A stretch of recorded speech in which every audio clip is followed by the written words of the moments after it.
అది ఓకే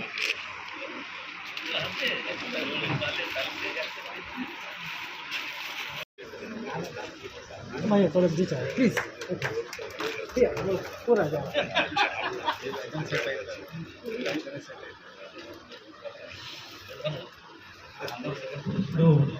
ఆంధ్రజ్యోతి మేము అనేక కార్యక్రమాలు తీసుకునే ప్రయత్నం చేస్తా ఉన్నాం. సరే, రాజకీయంగా చాలా అంశాలు ఉన్నాయి. 6 గ్యారెంటీలు కావచ్చు, పార్టీ ఫిరాయింపులు కావచ్చు, లేకపోతే ఇతరత్ర అనేక అంశాలకు సంబంధించి ఎప్పుడైనా ఉన్నప్పుడు డీటెయిల్గా మనం పబ్లిక్ డొమైన్కి పోవడానికి కూడా ఒక డిబేట్ చేయడానికి ఏం గవర్నమెంట్ చేస్తూ ఉంది, నీతి బాహ్యంగా చేస్తుందా, రాజనీతి బాహ్యంగా చేస్తూ ఉందా అనే అంశాల మీద అనేకం మాట్లాడుకునే అవసరం ఉంది. కానీ ఈ సందర్భంగా ఓన్లీ సన్మానానికి సంబంధించిన వరకే పరిమితమవుతూ సన్మాన గ్రహీతకు హృదయపూర్వకంగా అభినందన తెలియజేస్తూ మా ప్రభుత్వం జర్నలిస్టుల సమస్యలకు పరిష్కారానికి కట్టుబడుందనే మాట మనం చేస్తూ నమస్కారం చెప్తూ సెలవు తీసుకుంటాం. థ్యాంక్ యూ మంత్రి గారు. ఖచ్చితంగా మా జర్నలిస్టుల సమస్యలు కూడా పరిష్కరిస్తామని చెప్పి అవసరం అనుకుంటే త్వరలోనే కలిసి మేము బిజీగా ఉన్నప్పటికీ మీరే వస్తా అని చెప్పి లేకపోతే ఇంకేం చేస్తారు. కానీ మొత్తానికి మాత్రం ఒక సమాజంలో ఒక ప్రధానమైనటువంటి కుటుంబ బాధ్యత కానీ లేదా ఒక వ్యక్తిగా బాధ్యత నిర్వహించడం మాత్రం తప్పదు. అందులో రాణించాలంటే ఇప్పుడు ఇది ఒక దశ, విద్యార్థి దశలో మీకు ఒక బాధ్యత ఉంది. దీన్ని రాణించగలిగి, దీన్ని నడపగలిగి, దీని లోపల మీ యొక్క ప్రావీణ్యతను చూపెట్టి ఈ సంస్థను ముందుకు తీసుకోగలిగితే మీరు జీవితంలో ఏ రంగం ఎంచుకున్నా కూడా అందులో మీరు రాణించగలుగుతారని చెప్పిన మాటను జీవితంలో నేను మర్చిపోలేను. కాబట్టి ఈ సందర్భంగా జ్ఞాపకం చేస్తా ఉన్నా.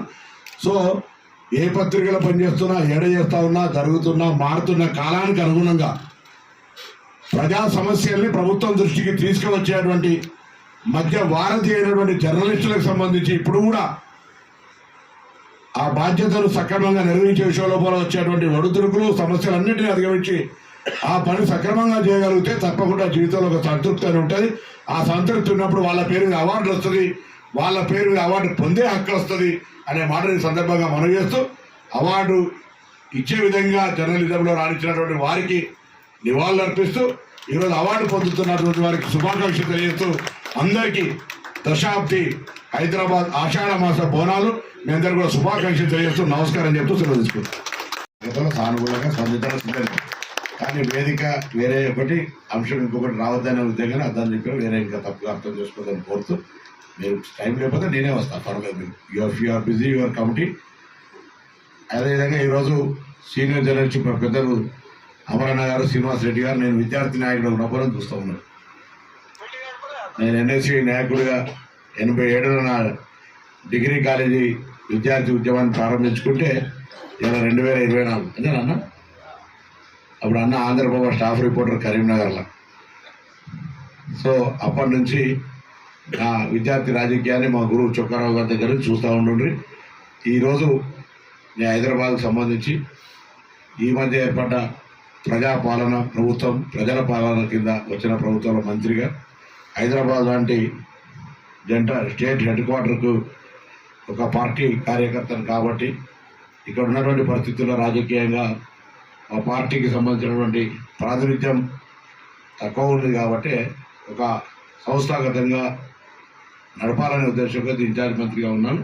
తప్పకుండా అన్ని సమస్యలకు సంబంధించి జవాబుదారీతనం కూడా ఈ ప్రభుత్వానికి ప్రతినిధిగా ఉంటాననే మాట మనం చేస్తూ ఈరోజు గతంలో పనిచేసి జర్నలిస్టు వృత్తికి ఒక వన్నె తెచ్చినటువంటి వాళ్ళ పేరు మీద అవార్డు ఇచ్చుకోవడం అనేటువంటిది చాలా సంతోషదాయకం. ఎందుకంటే వృత్తిలో ఉన్నప్పుడు అనేకమైనటువంటి ఒడుదుడుకులు, వృత్తిలో ఉన్నప్పుడు అనేకమైనటువంటి సమస్యలు ఎదుర్కొని వృత్తిపరంగా కావచ్చు, వ్యక్తిగతంగా కావచ్చు, సమాజంలో కావచ్చు, అయినప్పటికీ కూడా హైదరాబాద్ జర్నలిస్టుగా అనేక రకాల సమస్యల మధ్య జీవితం కొనసాగిస్తున్న సందర్భంలో మరి మిత్రుడు పెద్దలు అస్గర్ గారి పేరు మీద ఈరోజు ఒక అవార్డును, అది కూడా సీనియర్ జర్నలిస్ట్గా లేదా తనకు సంబంధించిన నరేందర్ రెడ్డి గారికి ఇవ్వడం అనేటువంటి దాని సందర్భంగా హర్షం వ్యక్తం చేస్తూ వారికి నా హృదయపూర్వకంగా శుభాకాంక్షలు తెలియజేస్తాను. జీవితంలో ఎవరికైనా ఒక చరమాంకం, ఒక ఘట్టం, ఆ ఘట్టంలో ఆ వృత్తిలో ఎందుకంటే ఒక పాత సంఘటన ఈ సందర్భంగా చెప్పదలుచుకున్న ఒకరోజు హరిద్వార్లో అఖిల భారత జిల్లా ఎన్ఎస్యు అధ్యక్షుల సదస్సు జరుగుతూ ఉంది. ఆ సదస్సులో బుకుల్ వాసిని గారు వచ్చినారు.